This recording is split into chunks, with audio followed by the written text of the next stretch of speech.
Halo semuanya, perkenalkan saya Bilvana Arkitwiri dengan NIM K00251127 dari kelompok A1. Di sini saya akan menjelaskan tentang laporan anatomi blok 1.2 sistem integumen dan muskuloskeletal. Pada laporan yang pertama, yaitu Tok Dalang, 65 tahun, datang ke rumah sakit A dengan keluhan nyeri di bagian punggung bawah sejak 1 minggu yang lalu.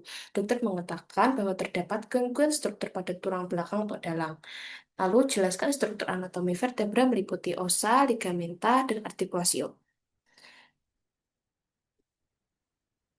Oke, eh, berikut adalah struktur vertebra yang jadi vertebra ini tersusun atas 33 vertebra yang terdiri dari 5 bagian besar, vertebra cervicalis 1-7, vertebra thoracalis 1-12, vertebra lumbales 1-5, vertebra sacralis atau os sacrum, dan vertebra coxae atau os coccygeus. Pada C1 atau os atlas, untuk membedakan bagian atas dan bawahnya, yaitu dengan melihat bagian mana yang lebih cekung. Bagian yang lebih cekung adalah bagian yang superior atau bagian atas. Pada gambar, bagian yang lebih cekung itu dinamakan facies articularis superior, dan bagian inferior atau bagian bawah terdapat facies articularis inferior. Setelah membedakan mana yang superior dan inferior, selanjutnya yaitu membedakan mana yang anterior dan juga posterior. Pada bagian anterior ditandai dengan adanya penonjolan kecil yang disebut sebagai tuberculum anterior. Sedangkan pada bagian belakang terdapat tuberculum posterior sebagai pengganti prosesus spinosus pada vertebra lainnya. Selanjutnya, pada bagian lateral terdapat prosesus transversus dan foramen transversarium yang nantinya akan dilewati oleh arteri vertebralis. Pada bagian tengah terdapat foramen vertebral yang nantinya ketika bersatu dengan tulang belakang atau vertebra lainnya akan membentuk kanalis vertebra. Lalu pada os atlas ini tidak terdapat korpus vertebra. Lalu terdapat juga fovea dentis yang berartikulasi dengan dens axis. Lalu selanjutnya yaitu ada C2 atau os aksis. Ya, untuk membedakan mana bagian superior dan inferior, yaitu dengan melihat ciri-cirinya. Untuk melihat bagian superior, ciri-cirinya yaitu terdapat penonjolan besar yang disebut sebagai dens axis. Dengan puncaknya yaitu disebut sebagai apex dentis. Lalu pada bagian depan terdapat eh, facies articularis anterior dan bagian belakang ada facies articularis posterior. Lalu pada bagian inferior os aksis ditandai dengan adanya korpus. Lalu pada sisi lateral yang superior terdapat prosesus articularis atau zygopophysis superior. Pada sisi lateral yang inferior terdapat prosesus articularis inferior. Lalu sama seperti os atlas terdapat juga prosesus transversus dan juga foramen transversarium. Lalu pada posteriornya juga terbentuk prosesus spinosus. Lalu selanjutnya itu ada C3 sampai C6 dan juga C7. Lalu C3 sampai C6 memiliki struktur yang mirip, sedangkan pada C7 yang membedakan yaitu di bagian prosesus spinosus yang lebih panjang. Persamaannya yaitu terdapat eh, sulcus nervi spinalis yang ketika bergabung akan membentuk kanalis nervi spinalis yang merupakan tempat lewatnya saraf-saraf yang menuju medula spinalis. Lalu C7 juga memiliki korpus yang lebih besar. Lalu artikulasionya. Artikulasi yang terdapat pada vertebra cervicalis ini ada artikulasio atlanto-occipitalis yang menghubungkan occipital dari kranium dengan os atlas atau C1. Artikulasi ini membentuk gerakan mengangguk. Lalu ada artikulasi atlanto-axialis yang berbentuk gerakan untuk gerakan menggeleng. Lalu dibagi menjadi dua, yaitu ada atlanto-axialis mediana dan juga lateralis. Lalu ada vertebra thoracical. Pada vertebra thoracical ini strukturnya sama seperti sebelum-sebelumnya, tetapi yang membedakan ada korpus yang lebih besar, arkus berubah menjadi lamina arkus, proses spinosusnya memanjang, serta proses artikularis superior dan inferior sama seperti cervical.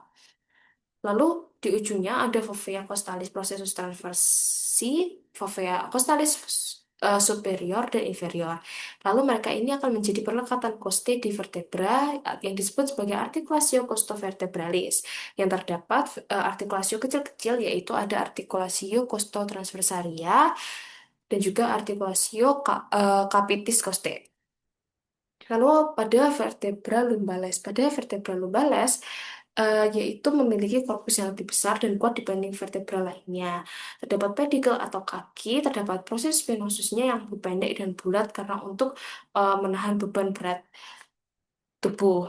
Selanjutnya yaitu ada osakrum. Osakrum ini merupakan gabungan dari 5 vertebra. Ada linea transversa yang merupakan obliterasi dari diskus invertebralis. Pada bagian basis terdapat bagian penjorokan yang paling menonjol disebut sebagai promontorium. Lalu ada foramina sacralia, anteriora, dan posteriora. Lalu pada point of view belakang atau inferior terdapat crista sacralis, yaitu ada sekitar sakalis mediana, medialis, dan juga lateralis. Selanjutnya yaitu ada oscoccygeus. Oscoccygeus ini atau tulang ekor merupakan ujung kaudal dari tulang belakang yang terdapat corpus Lalu untuk ligamennya, yang pertama yaitu ada anterior longitudinal ligament yang akan menahan ketika fleksi atau mencegah hiperfleksi. Lalu ada posterior longitudinal ligament yang berfungsi untuk mencegah hiperekstensi. Lalu ada ligamentum flavum yang mengisi gap antara ruas vertebra. Lalu ada ligamentum intertransversarium yang menghubungkan antar dua processus transversus. Lalu ada juga eh, supraspinosus ligament yang akan melanjutkan menjadi ligamen nuke yang berbentuk seperti kelelawar.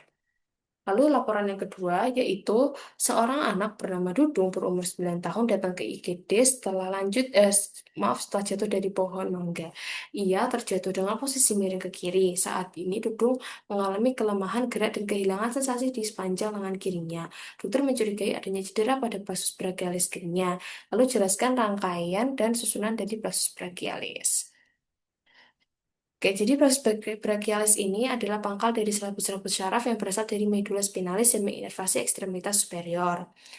Nah, berawal dari ramus ventralis dari nervus spinalis yang terdiri dari 5 akar, yaitu ada C5 yang berasal dari foramen intervertebralis antara C4 dan C5, lalu C6 yang berasal dari proforamen intervertebralis antara C5 dan C6, ada C7 yang berasal dari antara C6 dan C7, lalu C8 dari antara C7 dan juga T1, lalu T1 yang berasal dari antara T1 dan juga T2.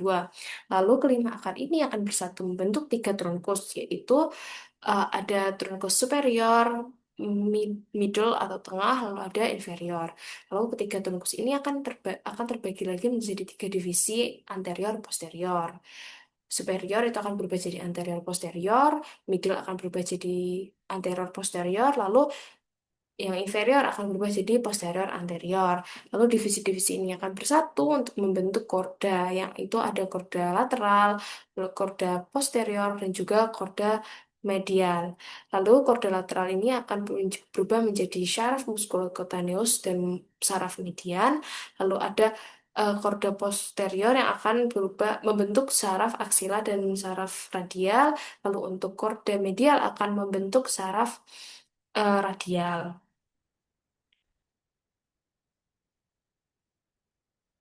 Sorry, pada korda medial akan membentuk saraf ulnar dan bersatu dengan korda lateral untuk membentuk saraf median.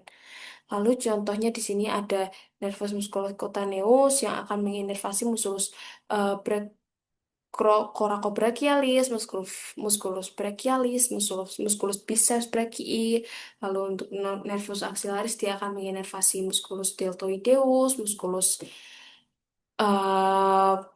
teres minor. Lalu untuk nervus radial dia akan menginervasi triceps brachii, musculus anconeus, musculus brachioradial, lalu ada musculus extensor carpi radialis, dan lain-lain. Lalu untuk nervus medianus dia juga akan menginervasi musculus pronator teres, palmaris longus, dan lain-lain. Lalu untuk nervus ulnaris akan menginervasi musculus flexor carpi ulnaris, musculus flexor digitorum profundus bagian ulnar, dan lain-lain. Lalu selanjutnya pada laporan yang ketiga, yaitu disuruh menjelaskan tentang regia femoralis meliputi ossa, muskuli, dan inervasi. Nah, untuk bagian femur ini merupakan bagian dari pars libera membri inferioris. Pada bagian ini hanya terdapat satu tulang yaitu os femur.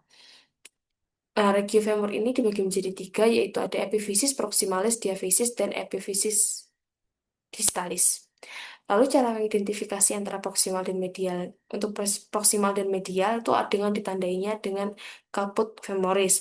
Yang menentukan bagian posterior itu ada linea aspera dan pada bagian anterior memiliki tekstur halus.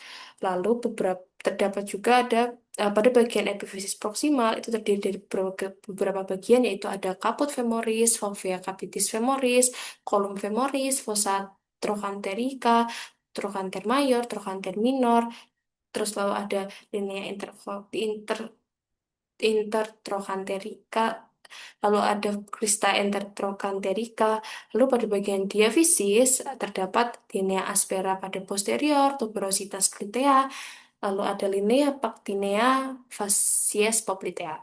Lalu pada bagian epifisis distal yaitu ada condylus medialis dan lateralis, epicondylus medialis dan lateralis, facies patella yang menghubungkan epicondylus medialis dan lateralis pada anterior, lalu ada fossa intercondylaris. Lalu untuk artikulasinya yaitu ada articulatio coccyx yaitu menghubungkan epifisis proximal femur dengan os coccyx. Lalu ada articulatio genu atau sendi lutut yang menghubungkan epifisis distal femur, tibia, dan patella. Lalu ada articulatio femoropatellaris yang menghubungkan antara facies patellaris yang akan bersendi dengan facies articularis patella. Lalu ada articulatio meniscofemoralis yang menghubungkan antara condyles lateralis et medialis dengan menisco medial et menisco lateral. Lalu otot-ototnya yaitu terdapat ada musculus iliacus, sartorius, quadriceps femoris yang terdiri atas rectus femoris, vastus medialis, vastus lateralis, vastus intermedius. Itu adalah bagian dari musculus quadriceps femoris. Lalu ada juga musculus pectineus. Lalu ada untuk inervasinya yaitu ada plexus lumbalis yang diinervasi oleh musculus psoas mayor dan minor, nervus gluteus superior menginervasi musculus tensor facies lata, nervus obturatorius yang menginervasi musculus gracilis, musculus adductor longus, musculus adductor brevis, musculus adductor magnus, dan musculus obturator externus. Lalu ada nervus ischiadicus yang menginervasi musculus adductor magnus, pars tibialis dari nervus ischiadicus yang menginervasi musculus semitendinosus, musculus semimembranosus, dan caput longum, musculus biceps femoris. Lalu ada pars peroneus communis dari nervus ischiadicus yang menginervasi caput brevis, musculus biceps femoris. Baik, berikut tadi adalah merupakan penjelasan saya tentang laporan anatomi blok 1.2 sistem integumen dan muskuloskeletal. Terima kasih.